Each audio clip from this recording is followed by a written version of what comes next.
All right, so Carnivore January Bloodwork results are in. Going to review what I got back from my exam, sort of explain what I think that my metrics mean, and kind of give an overview of what I've learned from this entire process.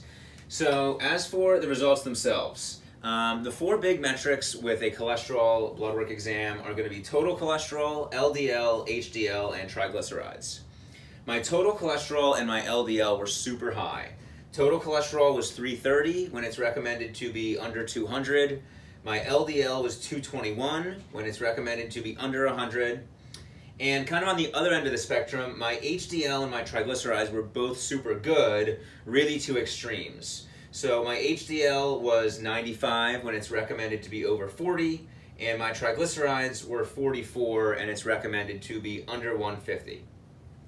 Everything else with my exam fit really within the general guidelines. The only other three metrics that were off were BUN, which is a function of the kidney, was a little bit high at 30.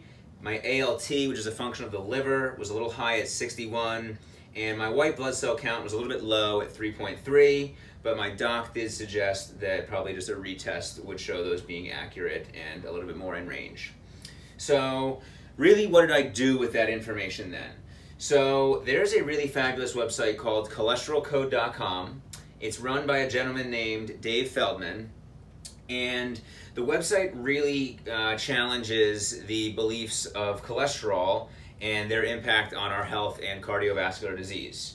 So they've got a form on there where you can basically plug in your metrics, and it gives you feedback on, this new school of thinking in relation to your scores. So I did that, and I learned that I fit exactly into this profile called lean mass hyperresponder. And the description of somebody in this lean mass hyperresponder profile is somebody who's lean with low body fat and somebody who's athletic. So I certainly fit those metrics, and then the actual scores fit directly in there as well. So really what that told me is that it's pretty interesting that exactly what I saw on this diet between my metrics and then just my general fitness level fits exactly in line with a population of people that are really challenging the norms and the perceptions of cholesterol scores. So I thought that was super interesting to start. I guess next, I really want to understand and explain why my scores would have been high for the LDL cholesterol. Now, I do want to start by saying that my initial hypothesis with this whole challenge was that an increased amount of red meat and saturated fat would not increase my LDL cholesterol. That was wrong. I should not have said that because with a little bit more research, it's really obvious that they automatically would increase my LDL cholesterol. What I should have said is that I'm questioning whether that's bad. So same type of approach, but slightly different wording that I did want to keep myself honest on. As for why they would be high, so I guess I first want to explain a traditional diet that has somebody operating with carbs as energy. Somebody who's eating normal food, their carbs are being turned into glucose, which travels through the bloodstream and provides energy to cells. Somebody who's not eating carbs, or somebody who's operating with fat as their source of energy, this goes for somebody on a low-carb diet, or even somebody who's just fasting, your fat is being used as your fuel. And the big difference between carb fuel and fat fuel is that fatty acids cannot travel through the bloodstream. So, bear with me for 1 minute here. As a result of that, fat is packaged into a combo molecule called triglyceride. Triglyceride is then transported in lipoproteins, specifically called VLDL, that are delivered to cells as energy.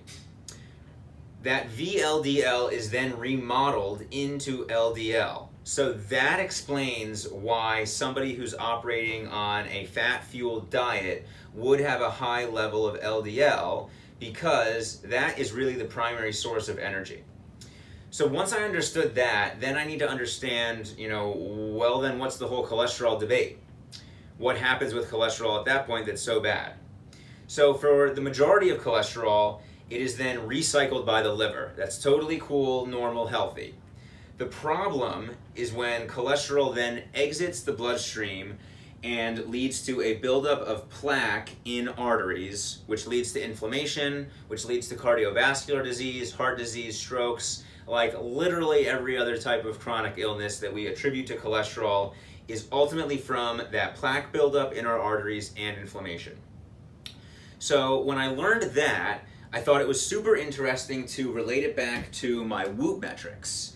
So my Whoop metrics were crazy good. In the final week on the carnivore diet, my average resting heart rate was 30, and my average HRV, heart rate variability, was 231. On top of that, physically, I didn't have any inflammation at all. I remained super lean, I lost weight on the diet. So to me, that was kind of making me wonder, even though I've got these high levels of LDL, is that actually leading to any buildup of plaque in my arteries or any inflammation? And that is ultimately what Dave Feldman says is the core of the cholesterol debate. Is just the presence of cholesterol bad if it's not leading to that plaque buildup? So what I've learned here is really that I find myself kind of in the center of a debate that doesn't really have a true answer. There's this new school of thought by people that I'm influenced by. Paul Saladino is one doctor that's really adamant about this. Dave is somebody else who's super educated in this space, basically suggesting that high level of cholesterol is not actually bad. And what I learned on this diet, everything from a physical functioning standpoint to my sustained energy levels, especially beyond that 2-week period, really showed all nothing but positive. On the other end of everything, obviously the scores on my cholesterol exam would have basically every doctor in the country saying otherwise. When my doctor saw these, he damn near had a stroke and suggested that I immediately get on a diet that would bring down my cholesterol. But the idea of all this, and really what I'm getting at with all of this, is I'm really interested in the idea of challenging traditional medicine and challenging the traditional schools of thought when it comes to healthcare.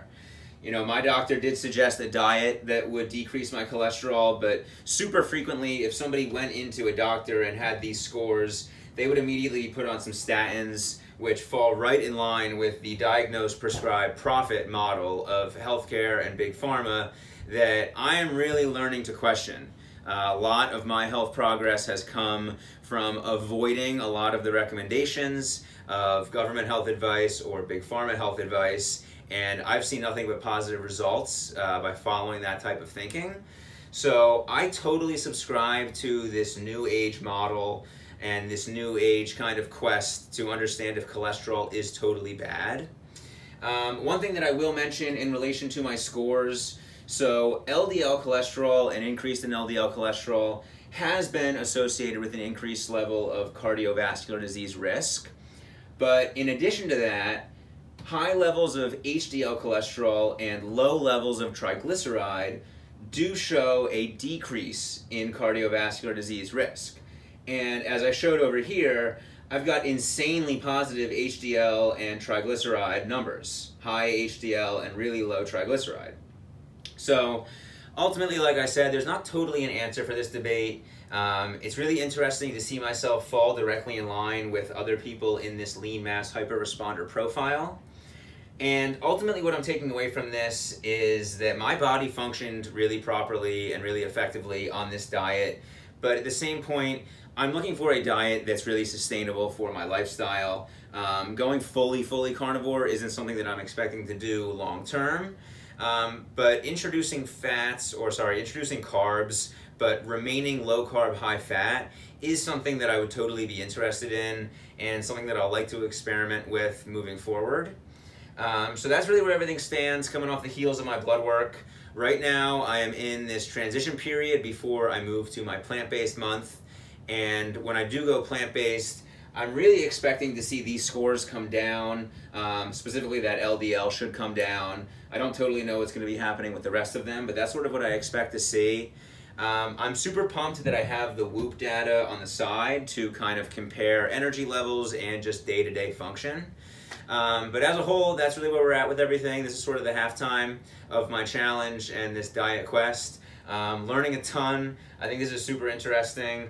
Like I said in my last video, my energies and my general performance was super positive on this diet. and I revert back to not really having any inflammation and having really positive Whoop data to really continue to question if these high metrics of total cholesterol and LDL cholesterol are bad. But we'll see. Again, no clear answer on this. Really fun to learn about, really fun to test my body with. Do want to give a shout out to my man Dave Feldman. I tweeted at him and he's provided me with a ton of insight into my exact scores and just information surrounded around this debate. So thank you so much for tuning in. If you have any questions, I'd love to hear them. If you have any suggestions as I move to the plant-based side of everything, please hit me up. But otherwise, we will keep moving forward with this, and I'll check back in soon. Take it easy. Peace.